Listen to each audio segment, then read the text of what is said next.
Olá, amigos. Eu espero que estejam todos bem.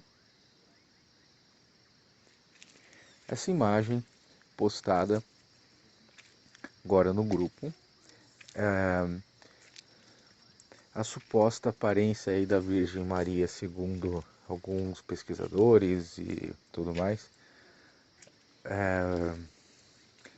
Esse tema não é novidade para ninguém, né?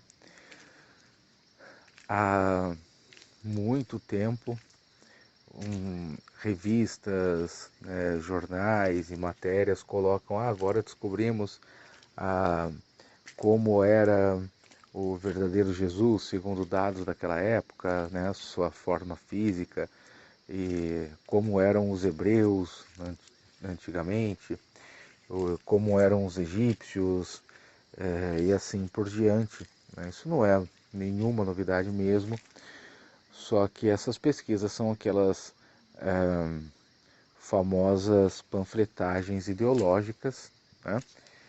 E são tão delirantes que já levaram, inclusive, à criação de grupos nos Estados Unidos. Quem tiver curiosidade é só pesquisar, vai achar. Grupos racistas, negros, né, de negros racistas, que nutrem um ódio muito grande aos brancos e já formaram ali uma ideologia com dados pseudocientíficos de que desde os hebreus antigos até o cristianismo, Jesus, os apóstolos, os primeiros cristãos, tal, eram todos negros e que foram os brancos que tomaram, né, a Bíblia e criaram uma história ali branca, digamos assim. Então esse tipo de coisa é um pouco já datada, né? Acho que muita gente aí já se cansou dessa história toda, mas essa eu fiquei um pouquinho pensativo. Por quê? Manuais de demonologia antigos, como o do Nicolai Remy, do Ludovico Sinistrari e alguns manuais alemães de demonologia que eu tenho aqui, séculos 15, 16, alguns poucos até do século 14, relatam a existência de uma realidade demoníaca aí, que influencia ou ataca tanto homens como mulheres, né, com formas demoníacas, que apelam aos sentidos, ao sensualismo e assim por diante. E isso é uma coisa antiga e muito coletada, né, nas literaturas do mundo todo, antigas. Você tem, por exemplo, na própria literatura árabe antiga, sobre os gênios, né, que são classificados como demônios, embora a teologia islâmica não os reconheça como demônios. Num estudo comparado e amplo, são demônios, né, equivalentes aos Shedim, desde dos hebreus antigos até o folclore judaico mais recente, né, são demônios. O próprio significado da palavra Shedim quer dizer demônios, e aí essa classificação inclui várias hierarquias de demônios que lemos na própria Bíblia, como os sátiros, os espíritos da má inclinação, né, todos aqueles termos já em hebraico que temos na Bíblia.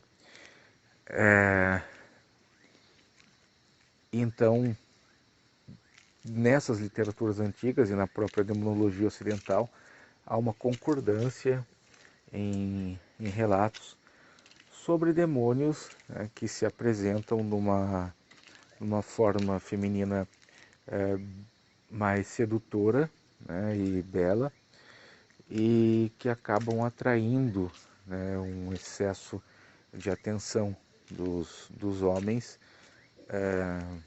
e desviando totalmente o pensamento, as inclinações e tornando os homens mais suscetíveis à influência demoníaca. A um primeiro olhar, né, não parece nada demais, parece ser só uma jovem, mas eu comecei a reparar e lendo, né, lembrando aqui agora, uma forma até mais rápida, sobre as descrições desses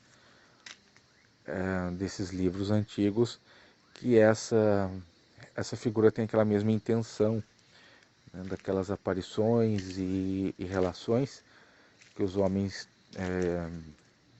se atraíam, né? Bem parecida também com os relatos sobre gênios, só que gênios aí femininos, né? E algumas inclusive são cultuadas, inclusive no mundo árabe até hoje, como Aisha Kandisha. É uma gênio muito temida no mundo árabe, cuja lenda vem antes até do Islã. E lembrando aqui da literatura árabe, de como ela é descrita e tal, é de uma forma bem parecida, né, com essa. Um rosto belo, harmonioso e olhar e sorriso que são, desculpa, bem compenetrantes, né? Que atraem assim a atenção para a pessoa olhar e não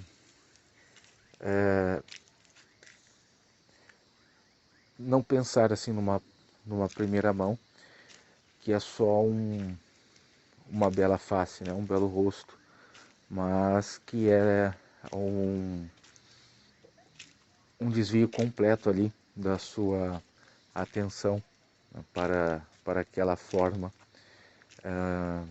uma admiração que é gerada para essa composição, que não é só uma admiração física, né? É uma espécie aí realmente de fascínio.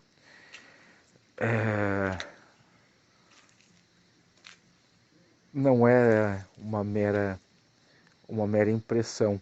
Quem já teve a oportunidade de ler esses livros, né, notará que estou mencionando aqui.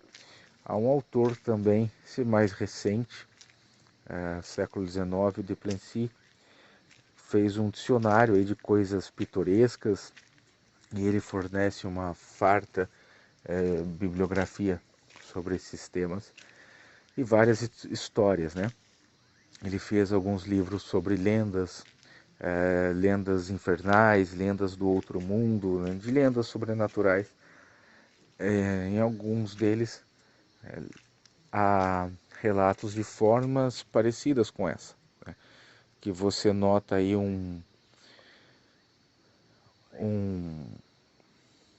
uma espécie de conjunto que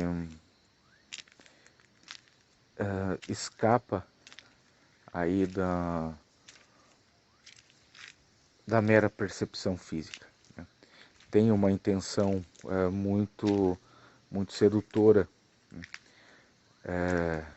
que é provavelmente para inclinar ali a pessoa que está vendo, né, a certos tipos de pensamento. Não acredito que seja exagero, né, buscar um sentido desse, né, como eu falei, por exemplo, a representações de Aisha Kandisha no Oriente, né? Embora o Islã não seja iconográfico, né? Mas como já se trata aí de um culto desviado, né? Um culto a uma gênio,